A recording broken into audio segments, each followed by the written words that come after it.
বাংলাদেশের আদালতে গত 2রা মার্চ গত পরশু একটা অবিশ্বাস্য ঘটনা ঘটেছে। গত 18 মাস ধরে আদালত হয়ে গিয়েছিল সরকারের তল্পিবাহক। নানা কারণে সেটা হয়েছিল, সেসব কারণ আপনারাও সবাই জানেন।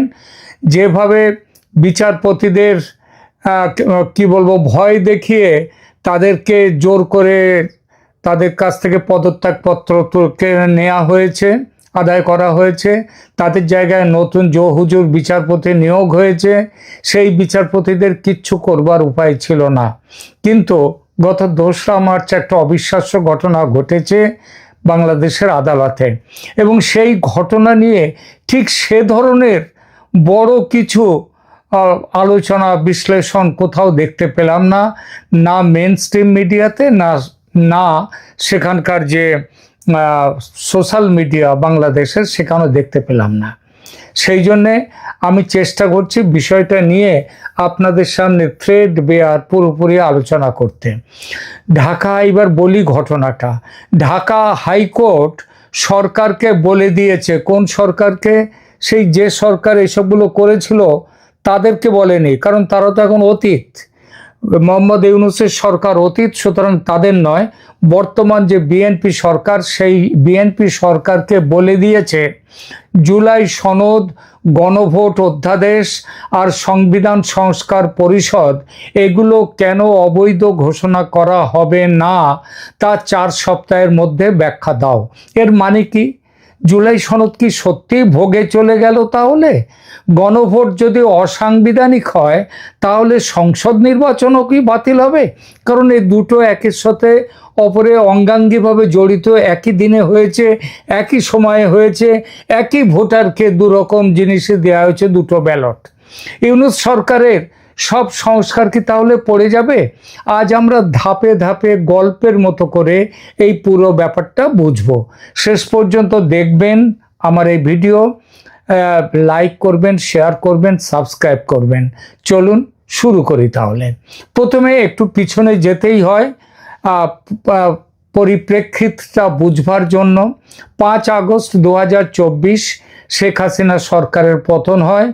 8 আগস্ট ইউনূসের, ওই 24-এই ইউনূসের অন্তর্বর্তী সরকার গঠিত হয়।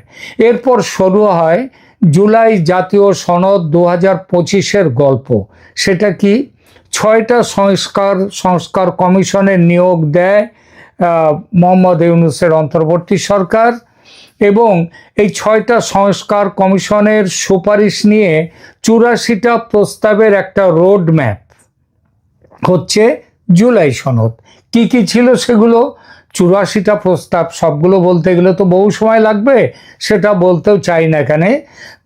মোদ্দা কথা হচ্ছে যেগুলো মোটা দাগের এবং বড় বড় বিষয় সেগুলোই বলি। তত্ত্বাবধায়ক সরকার ফিরিয়ে আনা, 2 কক্ষ বিশিষ্ট সংসদ, 300 আসনের নিম্নকক্ষ আর 100 আসনের উচ্চকক্ষ হবে। তারপরে সেটাও হবে ওই যে যেরকম ভোট পেয়েছে, আসন পাওয়া নয়, যে দল যত ভোট পেয়েছে সেই হিসাবে তাদের 100 আসনের উচ্চকক্ষে সংরক্ষণ হবে। সংবিধান সংশোধনে উভয় কক্ষের সম্মতি বাধ্যতামূলক, আরও অনেক কিছু সংস্কারের কথা। 17ই অক্টোবর 2025 জাতীয় সংসদের প্লাজায় 25টা রাজনৈতিক দল এতে স্বাক্ষর করে। তারপর রাষ্ট্রপতি 2টো জরুরি আদেশ জারি করেন। 1 জুলাই সনদ বাস্তবায়ন আদেশ 2025 এবং 2 গণভোট অধ্যাদেশ 2025। এবং এর পরিণামে 12ই ফেব্রুয়ারি 2026 সংসদ নির্বাচনের সাথে একই দিন গণভোট হয়। একটা প্রশ্ন, 4টে বড় প্রস্তাব। প্রশ্নটা কি? এগুলো কি আপনি মেনে নেবেন? উত্তরে শুধু আপনার যারা নাগরিক ভোটার তাদের অধিকার হচ্ছে হ্যাঁ অথবা না বলা। সরকার নয়, বলল নির্বাচন কমিশন বলল যে ভোটে হ্যাঁ জিতেছে। এরপর নির্বাচিত এমপিরাই সংবিধান সংস্কার পরিষদ তৈরি করে সেখানটায় শপথ নেবে আলাদা করে। এইটাই হচ্ছিল নিয়ম। এই 3টে স্তম্ভ, বাস্তবায়ন আদেশ, গণভোট অধ্যাদেশ, সংস্কার পরিষদের শপথ, আজ এই সবগুলো হাইকোর্টের কাঠগড়ায় দাঁড়ালো। আজ মানে 2রা মার্চ এই আদালত এই নির্দেশ দিয়েছে। গত 2রা মার্চ বিচারপতি রাজিক আল জলিল আর বিচারপতি আনোয়ারুল ইসলামের বেঞ্চ 3টে রিট শুনে রুল জারি করে। কারা রিট করেছে? প্রথম রিট করেছিলেন চৌধুরী মোহাম্মদ রেদওয়ান। তিনি বলেছেন সংবিধানে গণভোটের কোনো বিধান নেই, 15তম সংশোধনীতে সেটা বাতিল হয়েছে, অর্ডিন্যান্স দিয়ে সংবিধানে নতুন জিনিস ঢোকানো যায় না। দ্বিতীয় রিট করেছিলেন গাজী মোহাম্মদ মাহবুব আলম। তিনি সংস্কার পরিষদের শপথকে চ্যালেঞ্জ করেছেন, বলেছেন একজন এমপি কিভাবে দ্বৈত ভূমিকায় সংসদ সদস্য আর পরিষদ সদস্য উভয়ই হতে পারবে কিভাবে? এখানে আইনে কোথায় এর ব্যাখ্যা আছে, সংবিধানে কোথায় এর ব্যাখ্যা আছে? এটা হচ্ছে দ্বিতীয়। তৃতীয় হচ্ছে ইউনুস আলী আকন্দ। তিনি ইউনুস আলী আকন্দ সরাসরি জুলাই সনদ বাতিল চেয়েছেন। যুক্তি দিয়েছেন জুলাই সনদ সংবিধানের 65, 123 আরপিওর 11 নম্বর অনুচ্ছেদের বিরুদ্ধে। আদালত কি বলেছে? খুব সহজ কথা, এই 3টে জিনিস কেন আইনগত কর্তৃত্ব বহির্ভূত আর অসাংবিধানিক ঘোষণা কেন করা হবে না, তার উত্তর জবাব দিক আইন মন্ত্রণালয়, নির্বাচন কমিশন, সংসদ সচিবালয়। সবাই 4 সপ্তাহের মধ্যে এর জবাব দিতে হবে। আগের আইনমন্ত্রী যিনি ছিলেন আসিফ নজরুল, তিনি তো এখন আর এর মধ্যে নেই, সুতরাং তারা ব্যক্তিগতভাবে তারা কেউই কোনো রকম তাদের ওপরে কোনো জবাবদিহিতা আসেনি। এটা হলো রুল নিসি। আইনের ভাষায় বললে প্রাইমা ফেসি মানে প্রথম দর্শনে আদালত মনে করছে রিটগুলোর যুক্তি সিরিয়াস। এখান থেকে জুলাই সনদ বিচারাধীন হয়ে গেল এখন থেকে, মানে 2রা মার্চের এই আদেশের পর থেকে। স্টে অর্ডার নেই, কিন্তু স্টে অর্ডার না থাকলেও তাহলে কার্যকরীভাবে এটা স্টে অর্ডারের মতনই হয়ে গেছে। রাজনৈতিকভাবে সরকারের হাত পা বাঁধা, যতক্ষণ না আদালত কোনো কিছু নির্দেশ দেবে ততক্ষণ ওই জুলাই সনদ এবং ওই সংবিধান সংস্কার পরিষদের ব্যাপারে আর 1 ইঞ্চি রাস্তাও এগোনো যাবে না। গণভোট অবৈধ হলে সংসদের ঝুঁকি বাড়ে, এইটাই হচ্ছে ঝুঁকি আছে কিনা, এইটাই এখন সবচেয়ে বড় প্রশ্ন। গণভোট যদি অসাংবিধানিক হয় তাহলে সংসদ নির্বাচনের কি হবে? সংসদ নির্বাচনকেও কি মানে বিএনপি যে নির্বাচনে জিতে আজকে 2/3 জিতে সরকার গঠন করেছে সেটাও কি বাতিল হবে? এখানে 2টো পথ আছে। পথ নম্বর 1, কোর্ট বলতে পারে গণভোট একটা আলাদা অধ্যাদেশের বলে হয়েছে আর সংসদ নির্বাচন হয়েছে রিপ্রেজেন্টেশন অফ পিপলস যে অ্যাক্ট সেই অনুযায়ী, দুটো আলাদা আলাদা ব্যালট পেপার। তাই গণভোট শূন্য হতে পারে, সংসদ ঠিক আছে। এই রায় যদি কোর্ট দেয় তাহলে তো মন্দের ভালো এটা কনজারভেটিভ রায় বলে গণ্য হবে। আর 2 নম্বর পথ যেটা অনেক বেশি বিপজ্জনক, 12ই ফেব্রুয়ারি একই দিনে একই ভোট কেন্দ্রে 2টো ভোট হয়েছে, একই ভোটার ভোট দিয়েছে, একই ভোটারদের হাতে 2টো ব্যালট। প্রচার চলছে জুলাই সনদ নিয়ে। ইলেকশন কমিশন, প্রশাসন, আগেকার যে নিরাপত্তা পর্যন্ত সব কিছুই জুলাই ফ্রেমওয়ার্কে ছিল। সবাই জুলাই সনদের জন্যে তারা কিন্তু বলে গেছে, তারা প্রচার করেছে। কেউ যদি বলে একটা অবৈধ গণভোটের ছায়ায় সংসদ নির্বাচন হয়েছে, সুতরাং সংসদ নির্বাচনটাও অবৈধ, পুরো প্রক্রিয়া কন্টামিনেটেড হয়ে গেছে, বিষাক্ত হয়ে গেছে, এখানে জল মিশেছে, তাহলে কি হবে? আপিল বিভাগ চাইলে বলতে পারে এটা ফ্রি অ্যান্ড ফেয়ার ইলেকশন ছিল না, সুতরাং পুরো নির্বাচন বাতিল করে দাও। এটা হতে পারে। আর একটা বিপদ, সংবিধান সংস্কার পরিষদ জুলাই সনদে বলা হয়েছে গণভোটে হ্যাঁ পেলে নির্বাচিত এমপিরাই পরিষদ সদস্য হবে। গণভোট গেলে এই ডুয়াল গণভোট যদি বাতিল হয় মানে চলে যায়, ভোগে যায়, এই ডুয়াল রোলও মানে সংসদ ভোটও সেটাও ভোগে যাবে।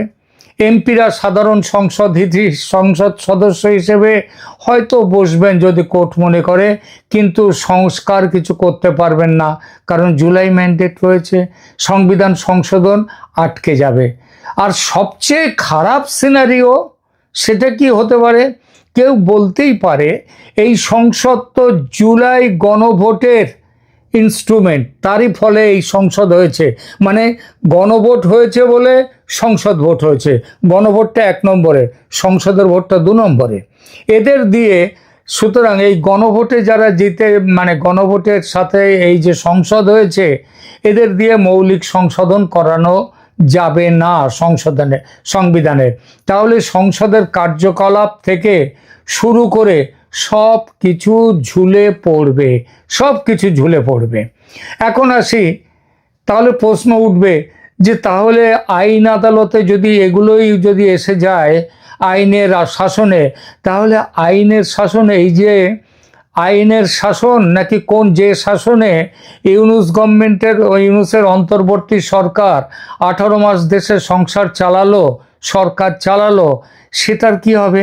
সেখানে উঠে আসছে এই সরকার কেন তৈরি হয়েছিল? ডক্ট্রিন অফ নেসেসিটি, অর্থাৎ এটা উপায় নেই, একটা নিরুপায় হওয়ার ফলে এই জিনিসটা এই সরকার গঠিত হয়েছিল। অন্তর্বর্তী সরকার নাই মেনে নেওয়া গেল গঠনটা এই ডক্ট্রিন অফ নেসেসিটির জোরে, কারণ রাষ্ট্রকে তো চালাতে হবে। আদালত, প্রশাসন, পুলিশ সব কিছুকে ডিফ্যাক্টো বৈধতা দিয়ে দেওয়া হয়েছে, বৈধতা দিয়েই অন্তর্বর্তী সরকার গঠন হয়েছে, এটা না হয় মেনে নেওয়া গেল।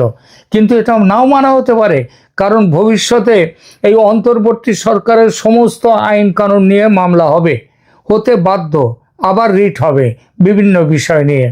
তো এই যে ধরা যাক সব কিছুকে একটা ডিফ্যাক্টো বৈধতা দেয়া হলো, কিন্তু সংস্কারের বৈধতা কি কোনো রকমভাবে ডক্ট্রিন অফ নেসেসিটিতে আসে? জুলাই সনদের মতো সংবিধান পুনর্লিখন করার যে ব্যাপারটা, সেটা তো ওই ডক্ট্রিন অফ নেসেসিটি কভার করে না, কারণ ডক্ট্রিন অফ নেসেসিটি দেয় সীমিত বৈধতা, অর্থাৎ দেশ চালাতে হবে, সরকার নেই, শেখ হাসিনা সরকার দেশ ছেড়ে চলে যেতে বাধ্য হয়েছেন এবং সংসদ ভেঙে ফেলা হয়েছে। এই অবস্থায় তাহলে কিভাবে চলবে দেশ? সুতরাং ডক্ট্রিন অফ নেসেসিটিতে এই সীমিত একটা বৈধতা না হয় মেনে নেওয়া গেল, প্রশাসন চালানোর জন্য, রাষ্ট্র যাতে না ভেঙে যায় তার জন্য। কিন্তু সংবিধানের মৌলিক কাঠামো বদলানোর জন্যে এই ডক্ট্রিন অফ নেসেসিটি তো আসেনি। সেটার জন্য দরকার নির্বাচিত গণপরিষদ। জুলাই রিটগুলো ঠিক এই লাইন ধরেই চলেছে, বলেছে আপনারা সরকার চালাতে পারেন, কিন্তু জুলাই সনদ চাপিয়ে দেওয়ার অধিকার আপনাদের কারণ নেই। এটা ইউনূস সরকারের ওই তথাকথিত সংস্কারের ওপর বিরাট আঘাত। আরও কিছু মামলাও চলছে এবং আরও আসবে। ঢাকা বিশ্ববিদ্যালয়ের অধ্যাপক হাফিজুর রহমান কার্জন তিনি ঘোষণা দিয়েছেন ইউনূস ও উপদেষ্টাদের বিরুদ্ধে মামলা করবেন। কোন অভিযোগে? বিদেশি শক্তির সঙ্গে গোপন চুক্তি, সংবিধান লঙ্ঘন, এর কোনোটাই অন্তর্বর্তী সরকারের এখতিয়ারে ছিল না। দায় মুক্তি অর্ডিন্যান্স, মামলা প্রত্যাহারের ঘটনা, এমনকি ওই যে অপরাধ ট্রাইব্যুনাল তার পুনর্গঠন করার যে অধ্যাদেশ, এই সবগুলো ব্যাপার নিয়েই চ্যালেঞ্জ হবে। সম্ভাব্য ফলাফল কি? এইসব যে রায় দেওয়া হয়েছে, 3টে সম্ভাব্য রায় কি হতে পারে? প্রথম সিনারিও, কোর্ট জুলাই সনদকে আংশিক বৈধ রাখলো, ফাইনালি গিয়ে, আপাতত নয়, বলল যে গণভোট রাজনৈতিকভাবে গুরুত্বপূর্ণ কিন্তু আইনগতভাবে বাইন্ডিং নয়, সংসদ নিজেরা সিদ্ধান্ত নিক যে তারা কি করবে। এটা হলে রাজনৈতিক একটা সমঝোতার পথ অন্তত খুলবে। দ্বিতীয় সিনারিও কি? গণভোট জুলাই সনদ সম্পূর্ণ বাতিল, গণভোট বাতিল, সংস্কার পরিষদ ভাঙা, সংসদ নির্বাচন নিয়েও প্রশ্ন উঠবে, সরকারের হাত পা বাধা পড়ে যাবে। তৃতীয় সিনারিও মধ্যপথ, সংস্কার পরিষদ বাতিল কিন্তু সংসদ চলবে, সংবিধান সংশোধন আটকে যাবে, সরকার জুলাই ম্যান্ডেট ছাড়া কাজ করতে বাধ্য হবে।